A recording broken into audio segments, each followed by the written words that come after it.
Chapter 8. A few days later, when the terror caused by the executions had died down, some of the animals remembered, or thought they remembered, that the sixth commandment decreed, "No animal shall kill any other animal." And though no one cared to mention it in the hearings of the pigs or the dogs, it was felt that the killings which had taken place did not square with this. Clover asked Benjamin to read her the sixth commandment, and when Benjamin, as usual, said that he refused to meddle in such matters, she fetched Muriel. Muriel read the commandment for her. It ran, "No animal shall kill any other animal without cause." Somehow or other the last two words had slipped out of the animal's memory. But they saw now that the commandment had not been violated, for clearly there was good reason for killing the traitors who had leagued themselves with Snowball. Throughout the year the animals worked even harder than they had worked in the previous year, to rebuild the windmill, with walls twice as thick as before, and to finish it by the appointed date. Together with the regular work of the farm was a tremendous labor. There were times when it seemed to the animals that they worked longer hours and fed no better than they had done in Jones's day. On Sunday mornings, Squealer, holding down a long strip of paper with his trotter, would read out to them lists of figures proving that the production of every class of foodstuff had increased by 200%, 300%, or 500%, as the case might be. The animals saw no reason to disbelieve him, especially as they could no longer remember very clearly what conditions had been like before the rebellion.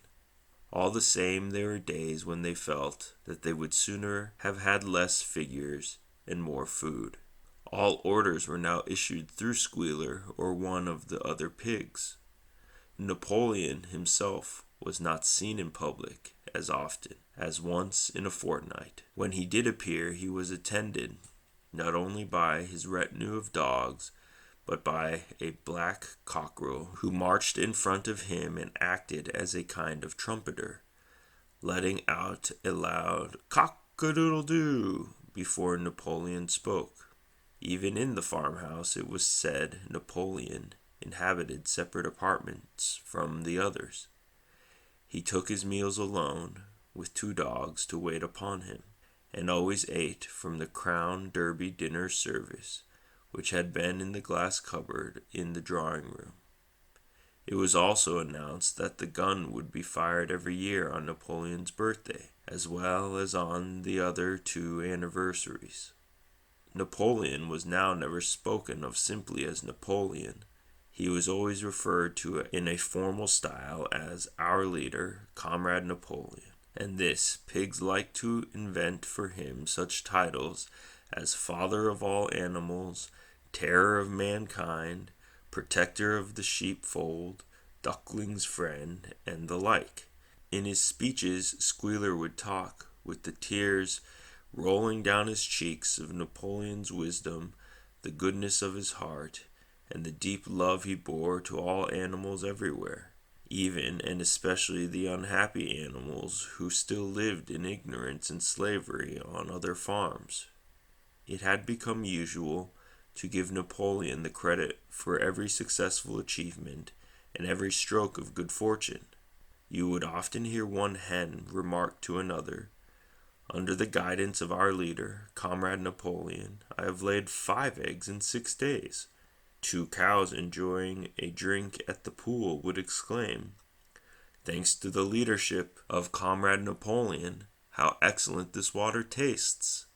The general feeling on the farm was well expressed in a poem entitled Comrade Napoleon, which was composed by Minimus, and which ran as follows: "Friend of fatherless, fountain of happiness, Lord of the swill bucket, oh how my soul is on fire when I gaze at thy calm and commanding eye, like the sun in the sky, Comrade Napoleon, thou art the giver of all that thy creatures love, full belly twice a day, clean straw to roll upon.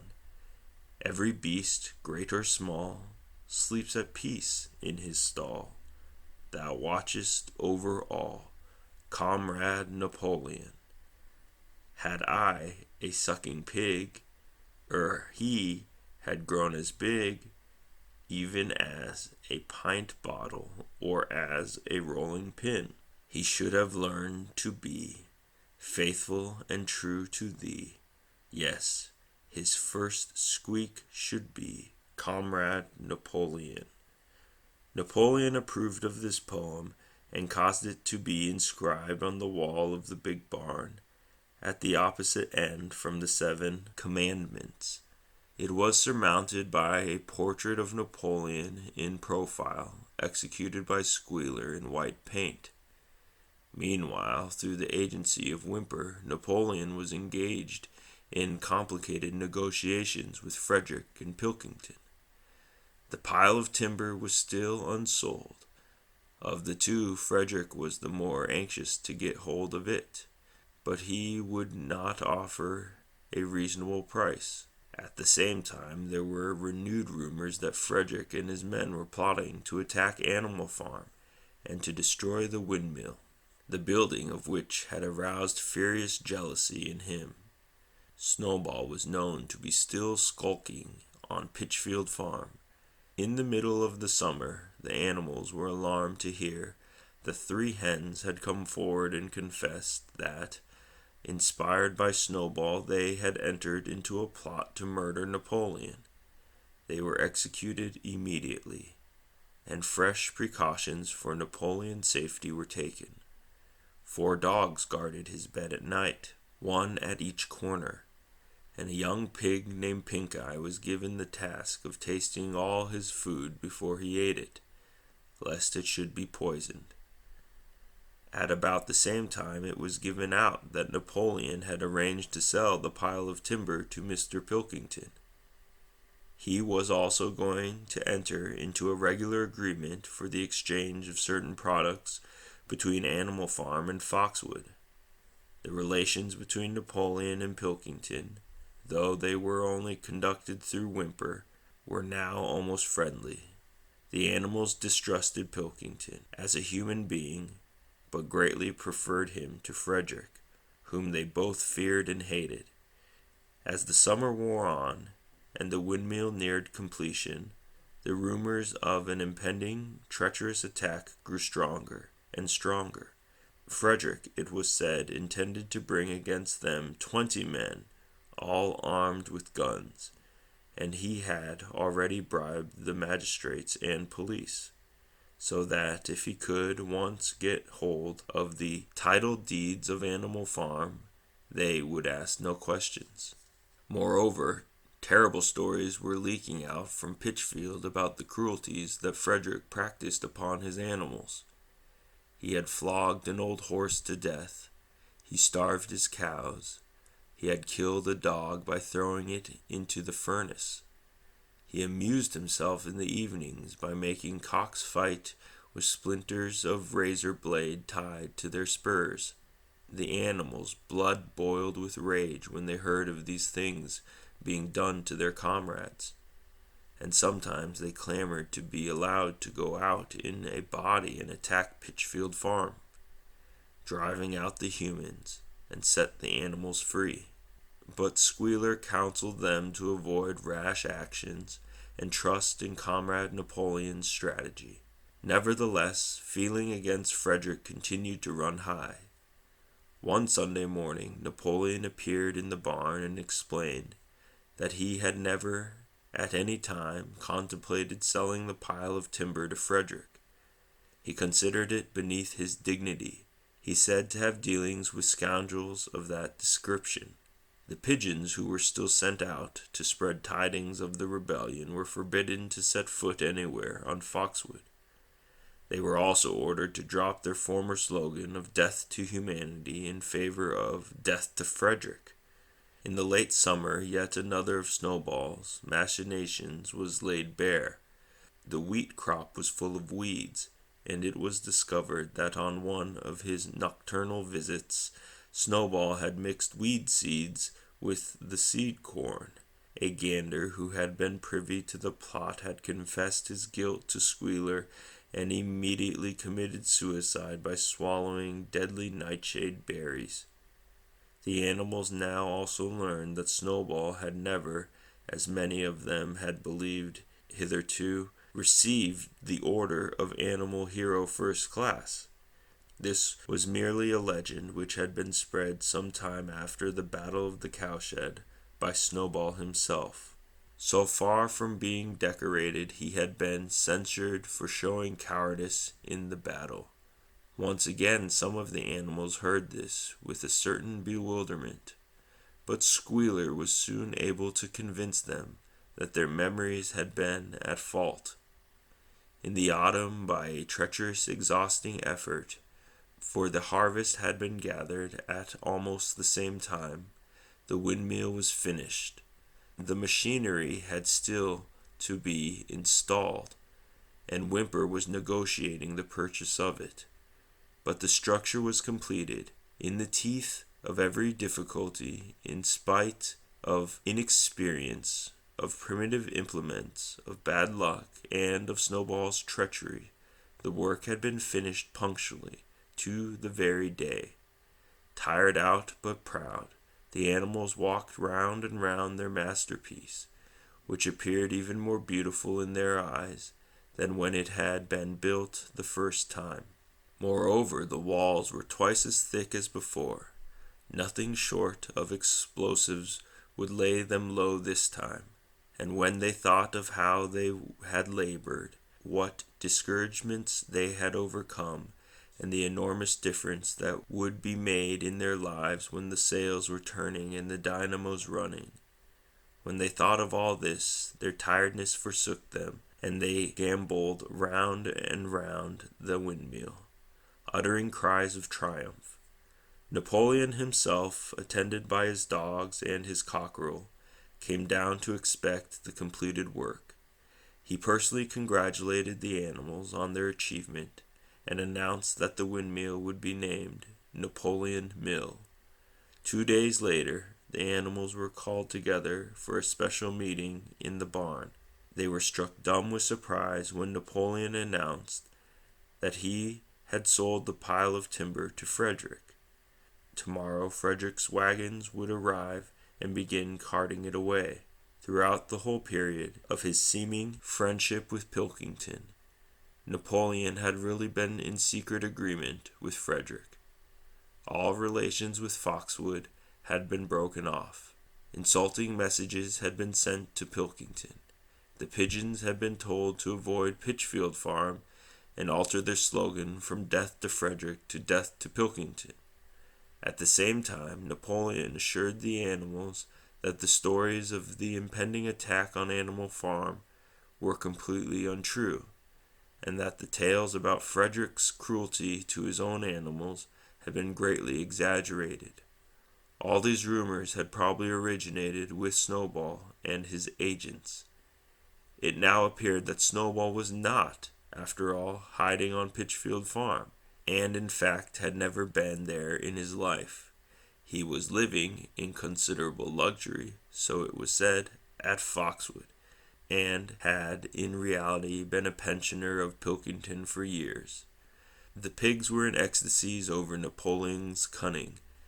By seeming to be friendly with Pilkington, he had forced Frederick to raise his price by 12 pounds. But the superior quality of Napoleon's mind, said Squealer, was shown in the fact that he trusted nobody, not even Frederick. Frederick had wanted to pay for the timber with something called a check, which, it seemed, was a piece of paper with a promise to pay written upon it. But Napoleon was too clever for him. He had demanded payment in real 5-pound notes, which were to be handed over before the timber was removed. Already Frederick had paid up, and the sum he had paid was just enough to buy the machinery for the windmill. Meanwhile, the timber was being carted away at high speed. When it was all done, another special meeting was held in the barn for the animals to inspect Frederick's banknotes. Smiling beneficently and wearing both his decorations, Napoleon reposed on a bed of straw on the platform, with the money at his side, neatly piled on a china dish from the farmhouse kitchen. The animals filed slowly past, and each gazed his fill, and Boxer put out his nose to sniff the banknotes, and the flimsy white things stirred and rustled in his breath. 3 days later there was a terrible hullabaloo. Whymper, his face deadly pale, came racing up the path on his bicycle, flung it down in the yard, and rushed straight into the farmhouse. The next moment a choking roar of rage sounded from Napoleon's apartments. The news of what had happened sped round the farm like wildfire. The banknotes were forgeries. Frederick had got the timber for nothing. Napoleon called the animals together immediately, and in a terrible voice pronounced the death sentence upon Frederick. When captured, he said Frederick would be boiled alive. At the same time he warned them, after this treacherous deed, the worst was to be expected. Frederick and his men might make their long-expected attack at any moment. Sentinels were placed at all the approaches to the farm. In addition, 4 pigeons were sent to Foxwood with a conciliatory message, which it was hoped might re-establish good relations with Pilkington. The very next morning the attack came. The animals were at breakfast when the lookouts came racing in with the news that Frederick and his followers had already come through the 5-barred gate. Boldly enough the animals sallied forth to meet them, but this time they did not have the easy victory that they had had in the battle of the cowshed. There were 15 men, with half a dozen guns between them, and they opened fire as soon as they got within 50 yards. The animals could not face the terrible explosions and the stinging pellets, and in spite of the efforts of Napoleon and Boxer to rally them, they were soon driven back. A number of them were already wounded. They took refuge in the farm buildings and peeped cautiously out from the chinks and knotholes. The whole of the big pasture, including the windmill, was in the hands of the enemy. For the moment even Napoleon seemed at a loss. He paced up and down without a word, his tail rigid and twitching. Wistful glances were sent in the direction of Foxwood. If Pilkington and his men would help them, the day might yet be won. But at this moment the 4 pigeons who had been sent out on the day before returned, one of them bearing a scrap of paper from Pilkington. On it was penciled the words, "Serves you right." Meanwhile Frederick and his men had halted about the windmill. The animals watched them, and a murmur of dismay went round. 2 of the men had produced a crowbar and a sledgehammer. They were going to knock the windmill down. "Impossible!" cried Napoleon. "We have built the walls far too thick for that. They could not knock it down in a week. Courage, comrades!" But Benjamin was watching the movements of the men intently. The 2 with the hammer and the crowbar were drilling a hole near the base of the windmill. Slowly, and with an air almost of amusement, Benjamin nodded his long muzzle. "I thought so," he said. "Do you not see what they are doing? In another moment they are going to pack blasting powder into that hole." Terrified, the animals waited. It was impossible now to venture out of the shelter of the buildings. After a few minutes the men were seen to be running in all directions. Then there was a deafening roar. The pigeons swirled into the air, and all the animals, except Napoleon, flung themselves flat on their bellies and hid their faces. When they got up again, a huge cloud of black smoke was hanging where the windmill had been. Slowly the breeze drifted it away. The windmill had ceased to exist. At this sight, the animals' courage returned to them. The fear and despair they had felt a moment earlier was drowned in their rage against this vile, contemptible act. A mighty cry for vengeance went up, and without waiting for further orders, they charged forth in a body and made straight for the enemy. This time they did not heed the cruel pellets that swept over them like hail. It was a savage, bitter battle. The men fired again and again, and when the animals got to close quarters, lashed out with their sticks and their heavy boots. A cow, 3 sheep, and 2 geese were killed, and nearly everyone was wounded. Even Napoleon, who was directing operations from the rear, had the tip of his tail chipped by a pellet. But the men did not go unscathed either. 3 of them had their heads broken by blows from Boxer's hooves. Another was gored in the belly by a cow's horn. Another had his trousers nearly torn off by Jessie and Bluebell. And when the 9 dogs of Napoleon's own bodyguard, whom he had instructed to make a detour under cover of the hedge, suddenly appeared on the men's flank, baying ferociously, panic overtook them. They saw that they were in danger of being surrounded. Frederick shouted to his men to get out while the going was good, and the next moment the cowardly enemy was running for dear life.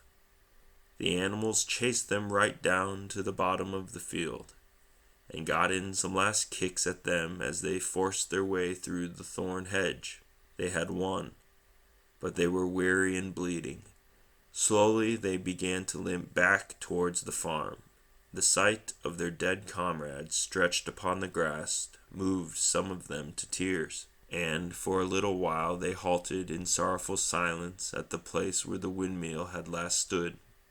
Yes, it was gone. Almost the last trace of their labor was gone. Even the foundations were partially destroyed, and in rebuilding it they could not, this time, as before, make use of the fallen stones, for this time the stones had vanished too. The force of the explosion had flung them to the distances of hundreds of yards. It was as though the windmill had never been.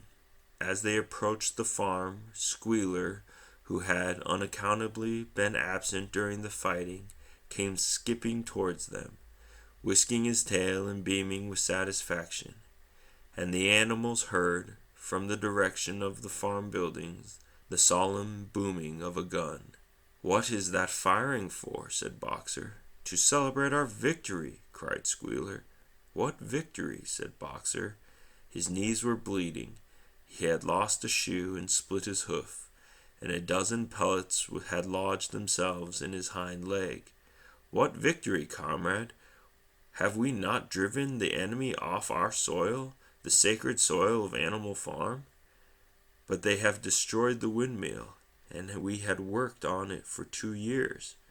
What matter? We will build another windmill, and we'll build 6 windmills if we feel like it. You do not appreciate, comrade, the mighty thing that we have done. The enemy was in occupation of this very ground that we stand upon, and now, thanks to the leadership of Comrade Napoleon, we have won every inch of it back again. Then we have won back what we had before," said Boxer. "That is our victory," said Squealer. They limped into the yard. The pellets under the skin of Boxer's leg smarted painfully. He saw ahead of him the heavy labor of rebuilding the windmill from the foundations, and already in imagination had braced himself for the task. But for the first time it occurred to him that he was 11 years old, and that perhaps his great muscles were not quite what they had once been. But when the animals saw the green flag flying, and heard the gun firing again, 7 times it was fired in all, and heard the speech that Napoleon made, congratulating them on their conduct, it seemed to them, after all, that they had won a great victory. The animals slain in the battle were given a solemn funeral. Boxer and Clover pulled the wagon which served as a hearse, and Napoleon himself walked at the end of the procession. 2 whole days were given over to celebrations. There were songs, speeches, and more firing of the gun, and a special gift of an apple was bestowed on every animal, with 2 ounces of corn for each bird and 3 biscuits for each dog.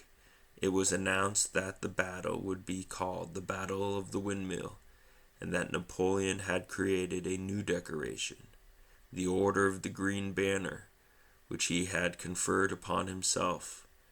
In the general rejoicings, with unfortunate affair of the banknotes was forgotten. It was a few days later than this that the pigs came upon a case of whiskey in the cellars of the farmhouse. It had been overlooked at the time when the house was first occupied.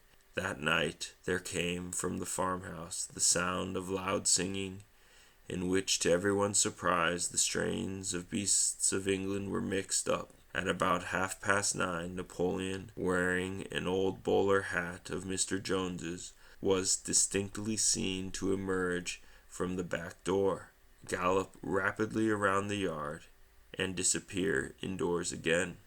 But in the morning a deep silence hung over the farmhouse. Not a pig appeared to be stirring. It was nearly 9 o'clock when Squealer made his appearance, walking slowly and dejectedly, his eyes dull, his tail hanging limply behind him, and with every appearance of being seriously ill. He called the animals together and told them that he had a terrible piece of news to impart. Comrade Napoleon was dying. A cry of lamentation went up. Straw was laid down outside the doors of the farmhouse, and the animals walked on tiptoe. With tears in their eyes, they asked one another what they should do if their leader were taken away from them. A rumor went round that Snowball had after all contrived to introduce poison into Napoleon's food. At 11 o'clock, Squealer came out to make another announcement. At his last act upon earth, Comrade Napoleon had pronounced a solemn decree. The drinking of alcohol was to be punished by death. By the evening, however, Napoleon appeared to be somewhat better, and the following morning Squealer was able to tell them that he was well on the way to recovery. By the evening of that day Napoleon was back at work, and on the next day it was learned that he had instructed Whymper to purchase in Wellington some booklets on brewing and distilling. A week later Napoleon gave orders that the small paddock behind the orchard, which it had previously been intended to set aside for the grazing ground for animals who were past work, was to be plowed up. It was given out that the pasture was exhausted and needed reseeding, but it soon became known that Napoleon intended to sow it with barley. About this time there occurred a strange incident which hardly anyone was able to understand. One night, at about 12 o'clock, there was a loud crash in the yard, and the animals rushed out of their stalls. It was a moonlit night. At the foot of the end wall of the big barn where the 7 commandments were written, there lay a ladder broken in 2 pieces. Squealer, temporarily stunned, was sprawling beside it, and near at hand there lay a lantern, a paintbrush, and an overturned pot of white paint. The dogs immediately made a ring around Squealer and escorted him back to the farmhouse as soon as he was able to walk. None of the animals could form any ideas as to what this meant, except old Benjamin, who nodded his muzzle with a knowing air and seemed to understand but would say nothing. But a few days later Muriel, reading over the 7 commandments to herself, noticed that there was yet another of them which the animals had remembered wrong. They had thought the 5th commandment was, "No animal shall drink alcohol." But there were 2 words that they had forgotten. Actually, the commandment read, "No animal shall drink alcohol to excess."